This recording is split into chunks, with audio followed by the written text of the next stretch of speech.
Blue zones are places in the world where people live for longer. They are apparently happier and healthier. Now, lots of scientists agree that this could potentially be down to their diets. In these places, they eat for pleasure, they eat for flavour. Food is something to be enjoyed, and perhaps there's something that we could all learn from that. In this week's Food for Thought, we welcome Giulia Crouch. Now, she is a fantastic journalist. She is the host of the Times radio show, and she is an author herself. Giulia was inspired to write the best-selling book, The Happiest Diet in the World. This is a deep dive into some of the most incredible diets around the world, and we discuss meat consumption, their takes on sugar, and how they live this long and fulfilling life. So without further ado, let's get chatting to the incredible Giulia. Hello, Giulia. Hi, I'm so happy to be here. We were just saying it's really, really nice to actually meet in person after having spoken to you on the phone so many times through different newspaper pieces. I actually can't believe it because it's very surreal because we've obviously had a lot of contact, but throughout lockdown and then things, as you're a journalist, it's normally the tables are turned, you're interviewing me. This is very true. Yeah, I'm so used to that. So it's actually quite surreal to be interviewed, but it's really fun and I'm really excited to talk about this topic. Good. Well, let's start, with, first of all, the book, The Happiest Diet in the World. We've spoken numerous times about the influence from your family. Why, as a journalist, did you decide suddenly, hang on, I think I want to write this book? What was the really burning desire behind looking at the Blue Zone research and writing this book? Well, I'd always kind of been peripherally aware of the concept because I knew that Sardinia, where my grandfather is from, is a blue zone. And then I looked into it more and I realized that, so for people that don't know, these are places where people live longer than usual. So they have the highest proportion of centenarians in the world. And there are these little pockets around the world, these longevity hotspots. And what's really fascinating is that they're all in really different parts of the world. Yes. So there's one in America, there's one in Italy, there's one in Costa Rica, there's one in Japan, and there's one in, sorry, I always forget the last one. What was I about to say? And Greece, of course, Greece, Ikaria, beautiful island. And when I looked further into it, I realized that these people cook and eat in a way that was really familiar to me. It's the way that my grandparents cooked and taught me to cook and taught me to think about food as well, because their attitude towards food is crucially important as well as the actual things that they eat. So I was really thrilled to see this and I was so excited by it. And I wrote I thought, because there's many things that go into longevity. It's not just what you eat. No. But as a food journalist and somebody who's so passionate about eating and good ingredients and the interplay between food and health, I thought I would love to do a deep dive on this topic and really get into the details of why and look at how this compares to the UK and what's happened with our food environment. It's no secret that we're going through a crisis. Obesity levels are really high. Diet-related disease is really high. And I think that there's a general attitude of kind of fear around food and of this fraught relationship. And I thought, okay, what do these people in these places do and what can we learn from them? I find it interesting you said fear around food because sometimes I wonder, perhaps I've often used I don't know if people are numb. I find it really interesting you said obviously your grandparents really inspired you, and I want to start with that as somebody listening thinking how can I get my family to fall back in love with food, or my partner or myself even. Was that growing food from a young age, or was that just enjoyment of home cooked meals? Was that because that's actually quite rare these days, which is quite sad? Yeah, so this is something that I never really realised because it was so normal in my family, a family of people who absolutely love to eat. And so food was never ever described as an enemy or something to worry about. There was no like, oh, this is healthy and good for you, but kind of boring. And this is delicious, but naughty, and we shouldn't eat it.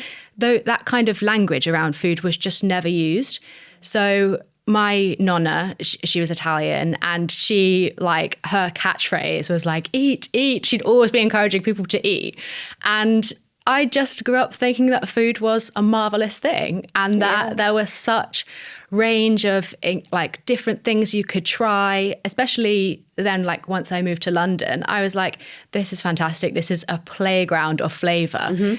And I just never separated healthy food and pleasure. They were always the same thing. But obviously, you know, so from when I was a child until I was quite old, I never really encountered diet culture. It was maybe at uni or after uni when I really heard people talk about this, because my mum never spoke like that about food. No. And then, you know, I started to hear things like, oh, you can't eat carbs because they're going to make you fat. One girl I really remember, it sticks in my brain, she told me that you can't eat bananas because they make you fat. And I was thinking, surely this can't be right. And then as time went on, there were just more and more, so many things that people are telling you that you should be afraid of, that it's almost like, well, should you be afraid of everything? What can you eat? And it just kind of blew my mind that this was the situation. And this does not exist in the blue zones, where they live really long, really healthy lives. Like, they don't just live to 100. They do it so, like, in style. Yeah. They are able to do so many things. They're not in poor health, and they're happy. And I just think that's such a stark contrast between our two societies. Oh, goodness. The ageing population in the UK versus an ageing population in a blue zone is starkly different. It really is. Yeah. I read a stat that we live in the UK, on average, the last 20% of our lives in poor health. And who wants that? They don't do that there. You know, they're able to, like, live out the, like, last years of their lives with their family, going on walks, cooking, laughing, joking, having a drink with their friends. It all sounds, when you describe it in that way, it sounds simple. It does sound, I'm sure people are listening thinking, and we experience this in the nutrition clinic a lot, oh, well, it's just positive language around food. And that is one big piece of the puzzle. It definitely is. And I think it makes such a difference to our grounding relationship with food. It's fundamental. So if anyone listening, it doesn't matter, even if you can't cook every meal, please be positive around your food and just instill that love and that enjoyment, because that starts very young. And I'm talking under 2, that starts. Yes. Don't wait till your child's at school. Don't wait till they're at college or whatever it is. You need to do it now. But there's so many barriers in this country to health status, and working hours are so much longer here. Is that something you compared in the blue zone diets as well, looking at the lifestyle? Because we seem to work. I mean, I'm doing a 7-day week this week. It's just, this is what happens. Yeah, our lifestyle can be quite prohibitive. Obviously, if you work from home and you can cook every meal from home, then it's easier for you to eat a healthy diet, because on the high street, if you're trying to buy lunch, there's nearly nowhere that you can buy a healthy, nutritious lunch that's an affordable price. It's all industrialized food. If we use that word, industrialized. Yeah, and that is one of the biggest differences between the standard UK diet and the way they eat in the blue zones, is that they have spent a lifetime not eating ultra-processed foods. Yeah. And I don't want people to be terrified about ultra-processed foods or overly fixate on them. Obviously, eating Doritos every now and then is not going to do anything bad for you. So people don't need to think, all right, I need to cut these out completely. They don't need to be so absolutist. But it really can't take the place of real food. No. It's just simply not as nourishing or satisfying. And they think that a big difference is that it doesn't satiate you. You don't feel properly full, and then you want to keep eating. And you're also just not getting the nutrients you need. Yeah. So there's a phrase in my book, overfed and undernourished. And that's basically the situation that we're in now in the UK, which is quite remarkable when you think what a rich country we are in the grand scheme of things.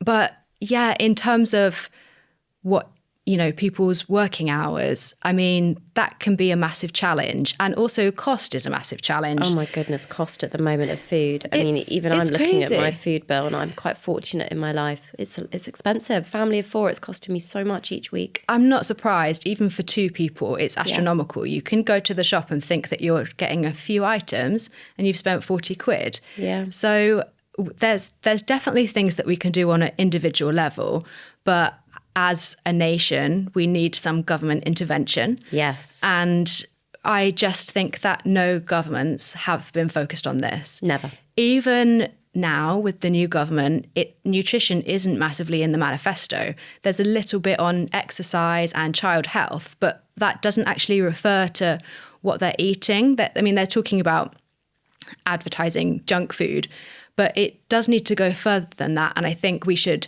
also look at the positive things we can do. And like you said about it starting young, for me, my love of food started really young. I always wanted to eat whatever my parents were eating. I was allowed to try so many different types of food. So it was made to seem really exciting for me. And then I learnt to cook from a young age, just from like watching my parents, watching my grandparents. And like that seemed cool and exciting. And like kids can get their hands in stuff and try things. And you can say, what does it need? Does it taste good? Does it need more of this, more of that? And I think that we need cooking lessons. I know. For kids. And we also need cooking lessons for adults, because I think that's a massive barrier. If for a lot of people, they want food that's really quick or they need food that's really quick. And they think that the only way to get that is to get something you put in the microwave. But I do think there are many very humble dishes that can be made very quickly, but people need to know how.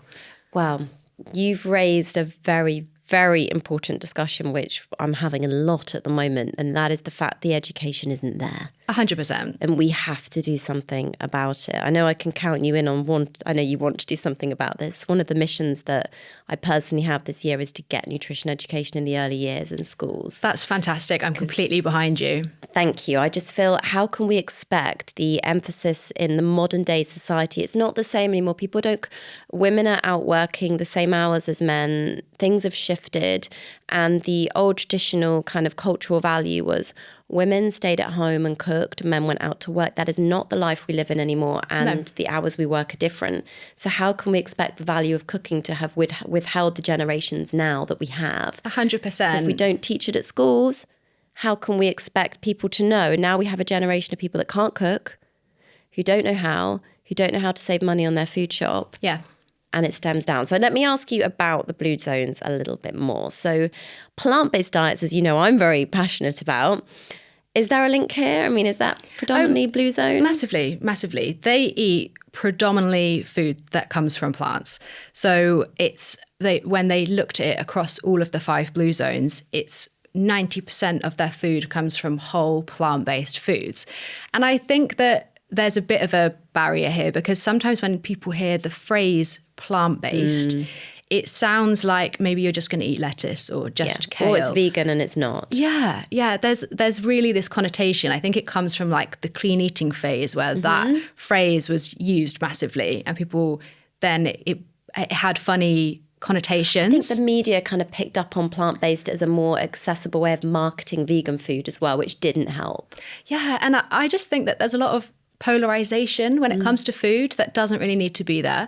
So much tribalism, like people want to like pit meat against vegetables. And why do you have to? Why can't you just enjoy both for what they are? And there's so much as well of like forming vegetables and plant-based proteins into something that looks like meat, like chicken nuggets or a burger. And the cooking that my Nonna taught me, I didn't think, oh, we're eating a vegetarian meal tonight. It was just like, she's making this amazing thing that's so delicious.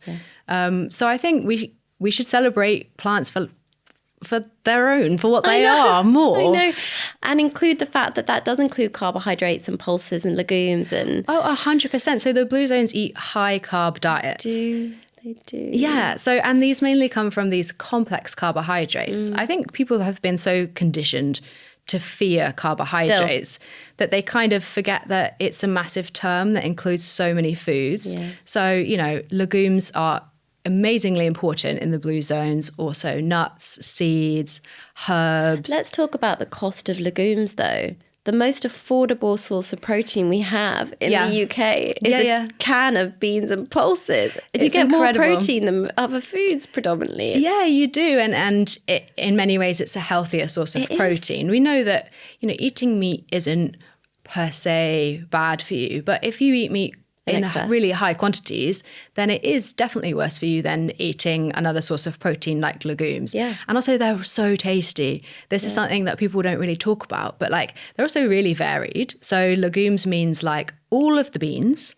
chickpeas, lentils. Butter beans. Yeah. Oh, I love butter beans. So good. White beans, kidney beans, black beans. They can all offer different flavor profiles and also give such a creaminess to a dish. If you add some beans in, they really make the texture so kind of silky and beautiful. And what's amazing is that they're really affordable, they're really accessible, and they're really easy to store. And they can also be really quick to make a meal. I would say one of the biggest tips we do in the clinic and when I try and get fibre in is just make some mashed potato and add some butter beans to it. That's such a nice idea. Because you're getting your protein and your carb in one and it just looks the same. So for beginners, if you're really struggling, if anyone listening is saying, look, I've got fussy eaters, it's literally ingrained in us, it's indoctrination that we just do not eat a varied diet. Try just little things in the kitchen to ease yourself in. But you're right, the texture then is super creamy. And I think it's about focusing on flavour. Yeah.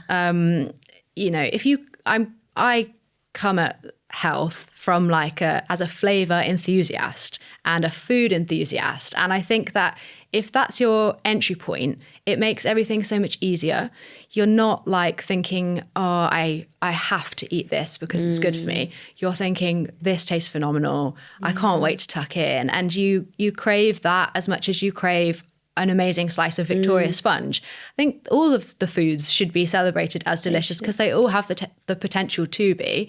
So that needs to be a massive priority for people. And that's why if we stem it back to the education, because the problem is when we get, there's things called neophobias. So if you're not exposed to a wide variety of foods or flavours at a young age, you don't have the palate for it, it can become an ingrained phobia of trying new things. And most people eat the same 5 vegetables day in, day out every week. Wow, that's a really amazing stat. What we see is that they just eat the same old carrots, sweet corn, peas, tomatoes. I won't count potatoes. What were the other one? They probably eat peppers or something. It's the same vegetables. They'd never dream of trying an aubergine or dream of trying something like cabbage. So it's interesting because, again, I think we do need to tackle the generation that we have now. Yeah. But I think the power to change has to be in the early years. It does, because then they grow up and then they teach their kids. It's something that's passed down through the generations. And this is why it's so strong in all of these places, because they've retained it and it does pass down. So I completely agree with you. Education is crucial. And then if we're looking at blue zones as a kind of example, I mean, I love the fact that in your book as well, you discuss things like stress and, there's so many other elements to consider, but these people are happy. I want to be able to walk down the road when I'm 100 or 90. Let's say I'm going to live that long. You just never know, do you? But chronic stress has a lot to answer for. Massively. And I don't think we're taught to have ownership of our own bodies and minds in this country in the same way they are perhaps in these blue zones. We don't know when to say no. We don't know how to give ourselves a rest. It's hard. And I think that cooking is actually really good means for stress relief. There's a lot of interesting research around creativity and longevity as well, which I think is such a nice concept. And cooking is a way to be creative. So obviously, yeah, as we said before, there are many factors that contribute to longevity, and diet is just part of the picture. Yeah. A really big part of the picture, but just part of it. Oh, it should be emphasized. Diet is the one thing you can really control that impacts your health long term. Exactly. And that's why I wanted to focus on it, because it felt very tangible and like something that people can do right now. Like, you know, other things that impact your longevity, like social is really important. So your relationships are crucially important. And, you know, having the right people around you.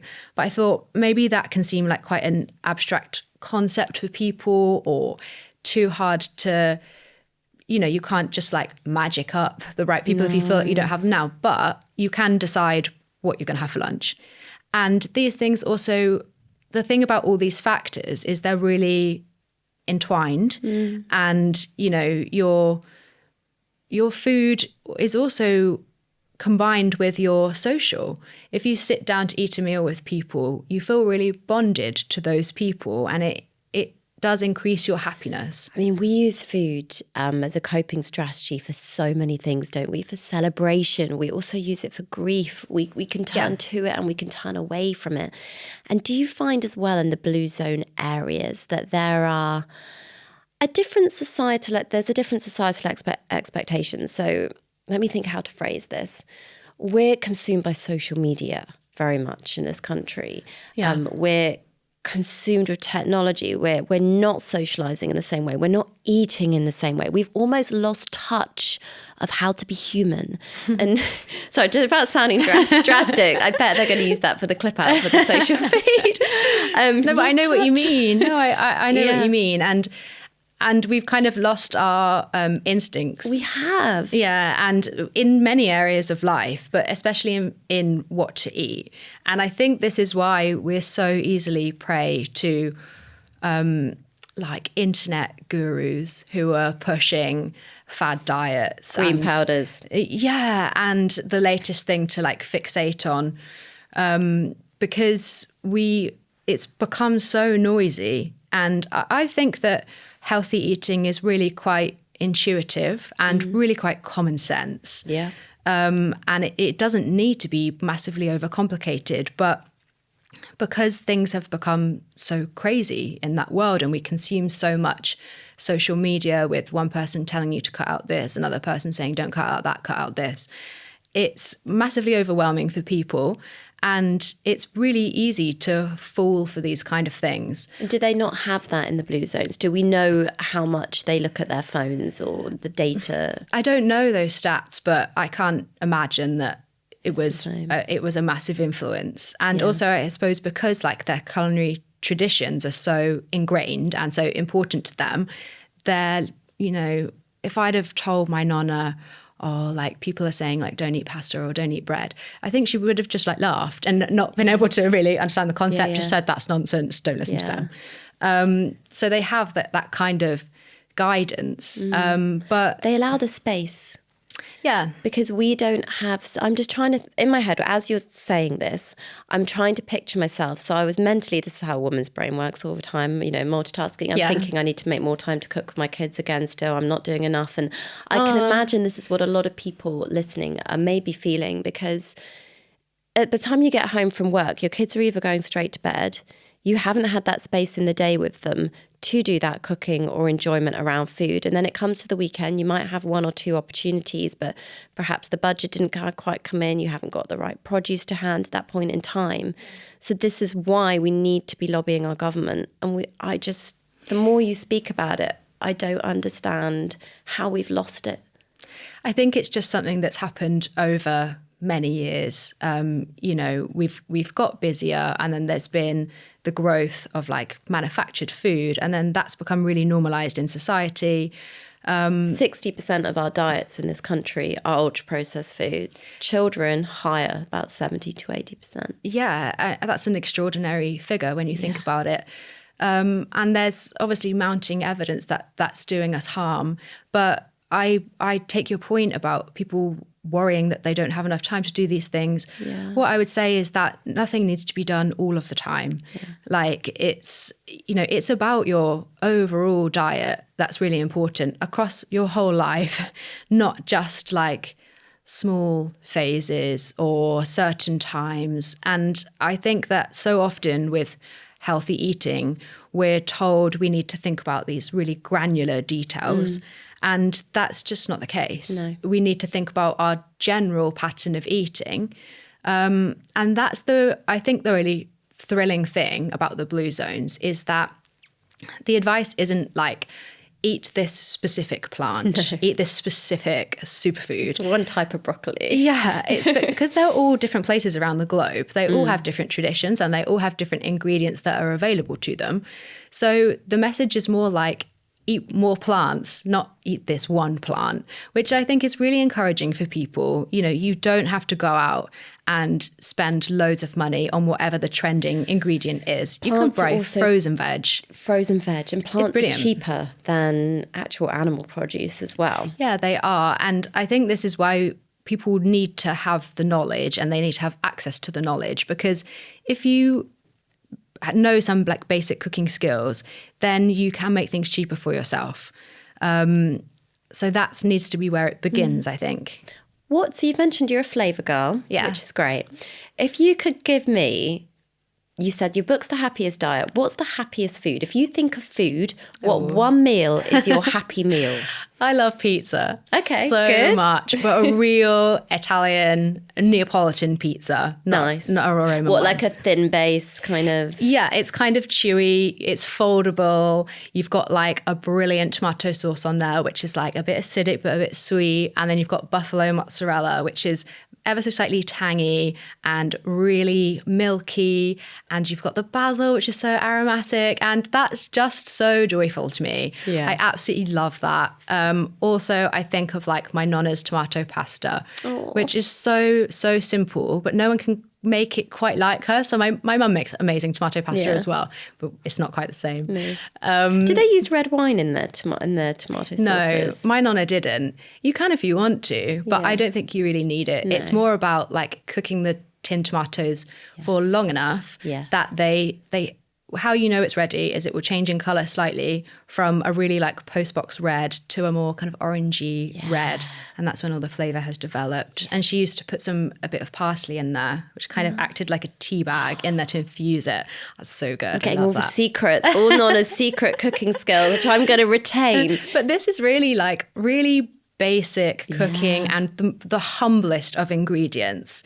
So a lot of these, how my Nonna used to cook, and a lot of these, all of the blue zones really have a kind of like peasant cooking tradition, which is where people used what was available to them locally and they made the best of what they had. They made really tasty food out of really humble things like, you know, pasta and rice and corn and squash. Baked rice dishes, all of that. Yeah. But it never ever skimps on flavour. Like that's number one priority. And I think that often like the simplest food can be the most delicious. Like sometimes I just marvel at how amazing bread is. You know, when you go to a restaurant and you get the bread course and I'm just like, this is so good. It makes me so happy. So things don't need to be fancy or really overcomplicated, and recipes don't have to be hard for you to create something that's delicious. And as brilliant. we're a nutrition and health podcast, I know there's probably people thinking, hang on, pizza. So I love everything you've just said. It's got me really excited. I'm just thinking, yes, that's what food should be about, because it is. And I believe in that too. And we should be utilising our spice cupboards, getting things to taste incredible. Now, just to remind everyone listening, a pizza is actually a pretty balanced meal. It's got your carbohydrates, it's got your protein from your cheese or whatever toppings you put on. You've got that incredible tomato, lycopene, the antioxidant that's released in red tomatoes. You don't get it in yellow ones, guys. So it's still vitamin C, but that's a balanced meal, and then you can add extra veg if you want. 100%. I have a salad. Yeah. I always have salad with pasta. I always have salad with pizza. Yes. It is about balance. But it also, like, sometimes if you just want to have the pizza, that's also fine. Pizza's not bad for you. No, I know. Of course it's not. It's strange. But do you know what? I think it's come from the rise of Domino's and places. Yeah. Because that isn't great. The thing is, people need to, use their judgment with things. Yeah. You know, there's pizza and then there's pizza. There's bread and then there's bread. Would you call Domino's pizza? It's a type of pizza. It's a very American style pizza, Okay. which is very loaded up with stuff. I don't like it as much. don't And I think think it's it really tastes- expensive. Yeah, I don't like the taste of it. No, I don't really like it. You feel a bit overwhelmed after you've eaten a Domino's pizza. Like you're hit with all of like the calories and the like sugar and salt in it, which you don't get if you eat When I a was at Neapolitan school, pizza. the barbecue base came out, and I never really liked it. Absolutely hate it. The thought of it makes me feel sick. But It's I'm so sure there's sweet. people listening going, "That's like my dream." Yeah, I mean, having like some sugar sometimes to like balance certain flavors is important. But this is another thing which shows you the difference between the UK and the blue zones is their consumption of sugar. Yes, They consume way less sugar than us, about like half the amount of free sugars that we have in the UK on a daily basis. And that's not to demonize sugar, because I love sugar. Puddings are amazing. Who doesn't? We have some of the best puddings in the UK, which we should be very proud of. But it's gone quite astray in our foods, so that everywhere. yeah, like in savory things that just do not require it. So my grandparents always used to argue over whether or not to put a teaspoon of sugar in the tomato sauce. So my Nonna, like from near Naples, would be like, yeah, we need it. My granddad from Sardinia would be like, absolutely not necessary. 1 teaspoon. Modern day, like pre-made tomato sauces will contain like, I can't remember the number. I think like 7 grams. I have the number somewhere. But do you know what's interesting? 7 teaspoons. So it's like a crazy crazy. amount. But Maybe it comes even in more. different forms. So sugar isn't just called sugar anymore in packets. So people don't know sugar's maltodextrin, sugar is sucrose, sugar is dextrin. It's different words. Yeah, labeling is really confusing for people, which is why if you can try to prepare your food yourself, then you don't have to worry about you don't have to encounter all of that stuff. And that's why they don't eat the sugar in the blue zones, because it's not because they're like morally superior or that, you know, they have amazing discipline. They're just not like swamped by this food. And we're so swamped by it in our environment that we just accidentally eat it. You know, they do very intentional sugar eating and we do very unintentional sugar eating. And I think that for the main part, we should preserve sugar for our sweet foods and not in, like, if you were making a tomato sauce, would you put 7 teaspoons of sugar in? Do I want to go, no, not 7, but do I want to go Naples or do I want to go Sardinia? This is the That's thing. I think I got to test both But options. you'd just never put 7 in. It would just be ridiculous. It's insane. You'd never really like, there's so many foods, like put it in a stew. Like, no, you might put some element of sweetness, but not that much. And they just dump it in and we just don't really know because these flavors have become normalized to our palates.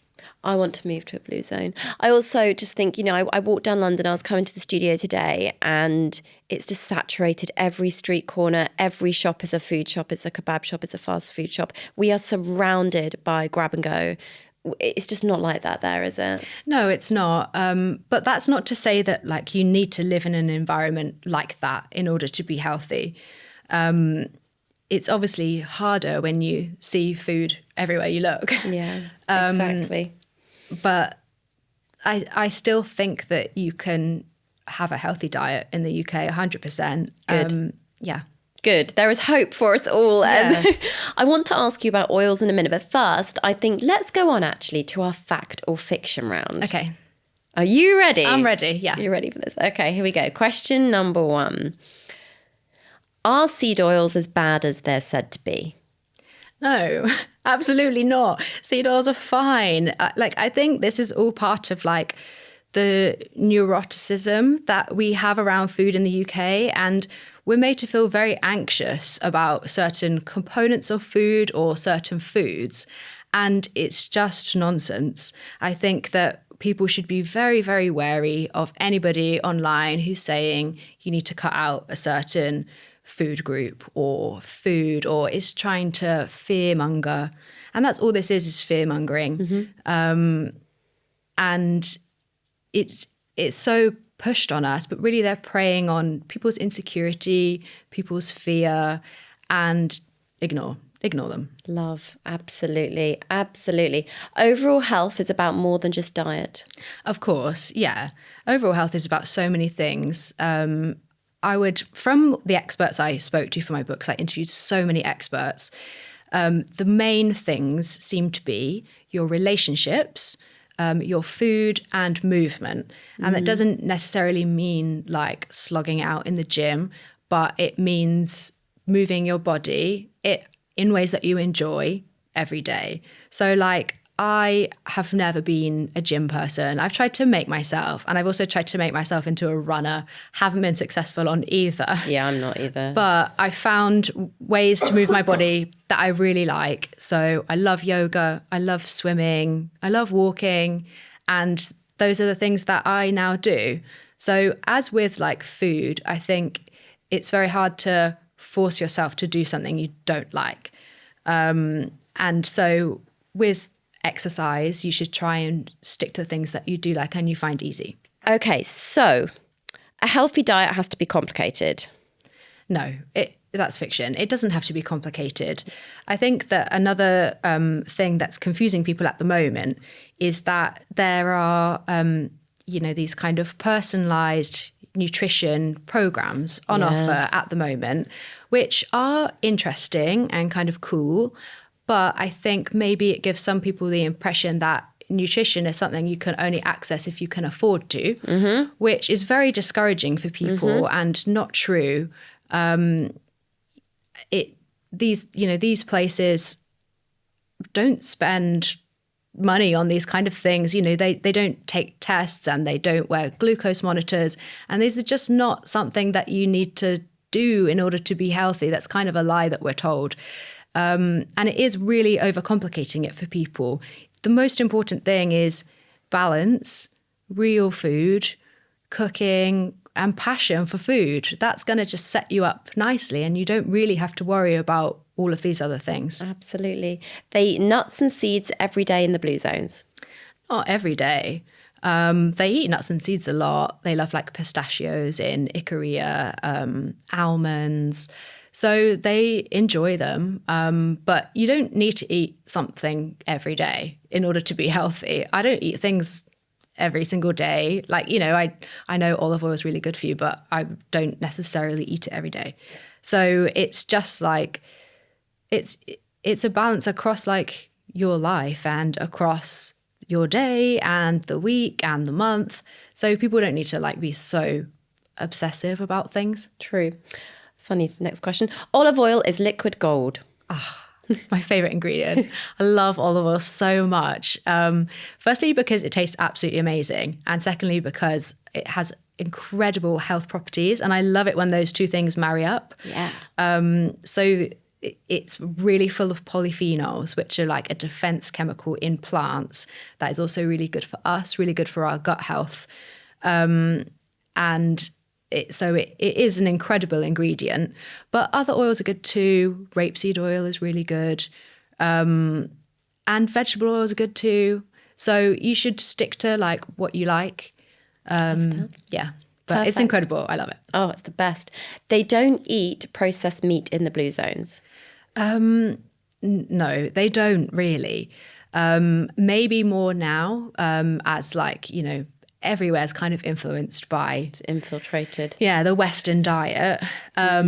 But traditionally, no, they wouldn't have done. And that's not to say that they don't eat meat. They just don't eat as much as we do. So they eat the equivalent of 1.5 chickens per person per year. In the UK, we eat 22, the equivalent of 22 chickens per person per year. So we eat way more meat than they do. So I think it's crazy. It's a way to, if you want to kind of reduce your consumption, I think reducing your consumption of meat is probably a good idea, but every now and then, absolutely fine.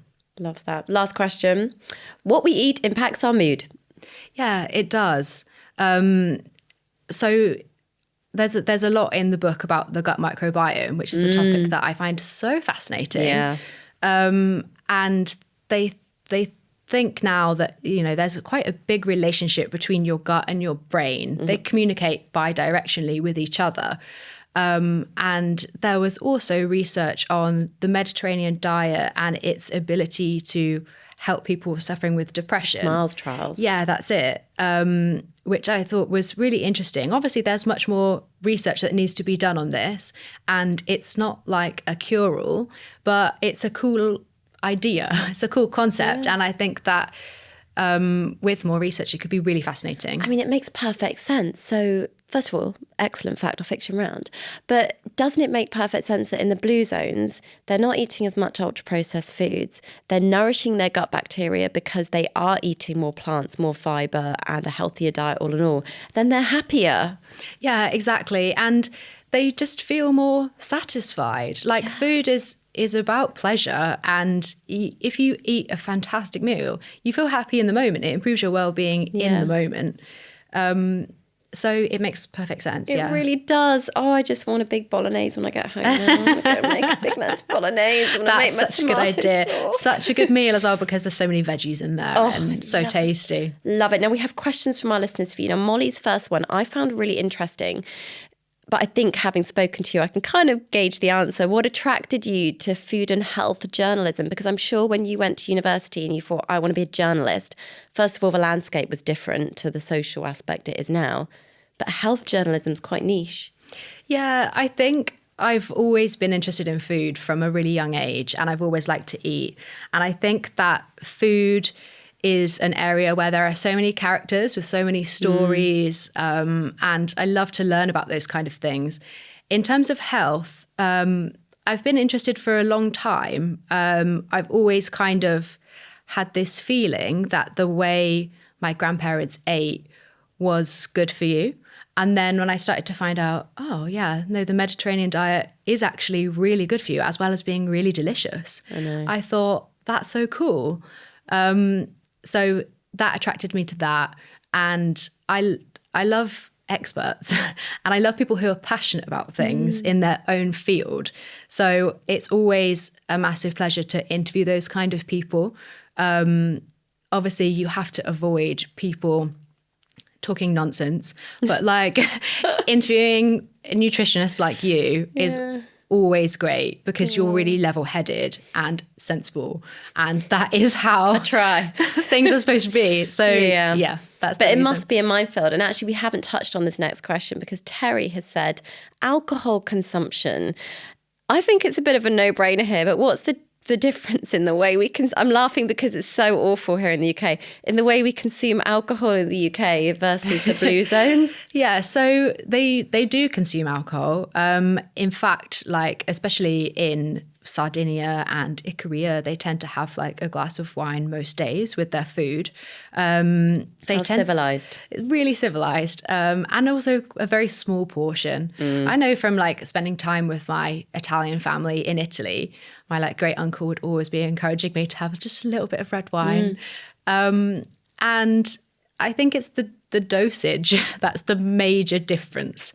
They have a little bit and we tend to binge. The portion size has changed. So I remember at university looking at the average portion size of what classified as one glass of wine, and even that has gone up a significant amount compared to 10, 20 years ago. Oh my God, wine glasses are enormous now. And our like plate sizes are also enormous now compared to how they used to be.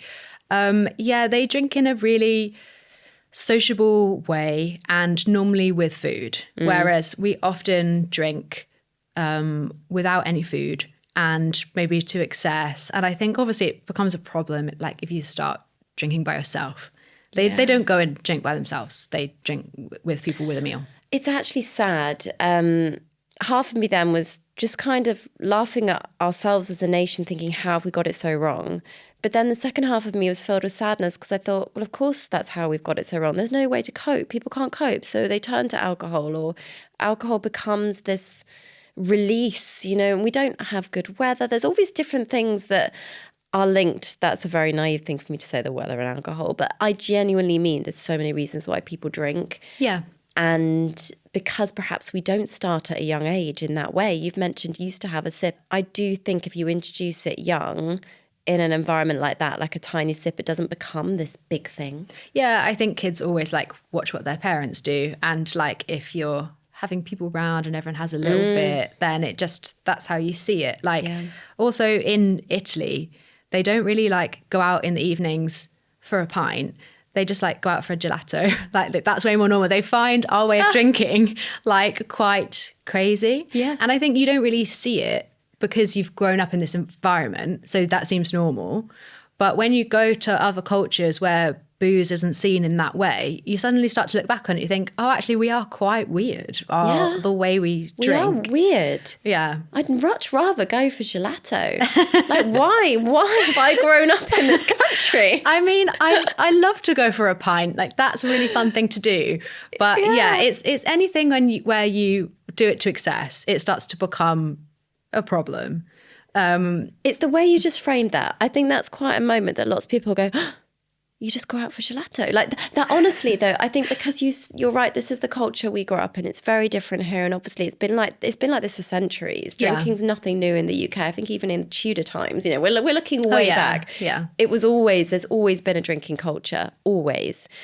And that just absolutely fascinates me. But we have to move on and finish with some food for thoughts because there's too much to cover. Yeah. Everyone needs to obviously buy your book, The Happiest Diet in the World, and just read more there. But I think the take-home message today, I'll start with a food for thought, would be just set yourself a few small goals, perhaps.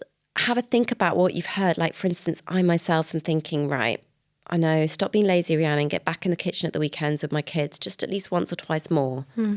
It is much easier to send them out in the garden while I cook, but actually... That's good to be out in the garden as well. Yeah, they love, don't get me wrong. I do cook with my kids, but I mean, I need to still, I think everyone can hear that they can put a little bit more effort in. And that's a little goal I'll set myself as well. And just to go back to basics and start really looking at what you described as peasant food again. Yeah. Just to remind everybody, beans, pulses, bread, olive oil, tomato sauces are actually cheaper, more cost-effective ways of eating than the advertised gourmet. Even meat and 2 veg is a bit gourmet these days for people. So my food for thought is let's simplify the message of what food is actually for and let's look at it as happy. So I love that. Thank you. Can you do a better food for thought for everyone? I think mine would be to kind of reject this joyless narrative that's so often like pushed onto the idea of healthy eating and to remember that food is an amazing joy of life. It's one of like the best parts of life, and anyone who's telling you to fear it should be ignored. I think that's what I'd say. I love that. Giulia, thank you. And we've only scraped the surface. I know there's so much we could talk about, isn't there? I could talk to you for ages. There's so much, but it's in the book, of course. And where can people go to learn more about you and what you're offering? So I'm on Instagram and Twitter at Giulia Crouch. Giulia is spelled the Italian way, which is a bit confusing. So it's Giulia. And you can buy the book, The Happiest Diet in the World. Yeah. And they can listen to you on the radio as well. Yes, I'm on Times Radio every Sunday on the food section of the show. So we always have amazing guests who are really enthusiastic about what they do. Do you cook on the show? Not normally. So we normally have chefs in and they normally bring something. Yeah. We do a lot of eating. Nice. So that's great. Every Sunday at 3, I just get fed something amazing from a top chef. So that's fantastic. We had some ice cream sandwiches on last time, which was so good. Gelato sandwiches. I can get on board with that. Giulia, thank you so much for coming on Food for Thought. Thank you so much. It's been so much fun.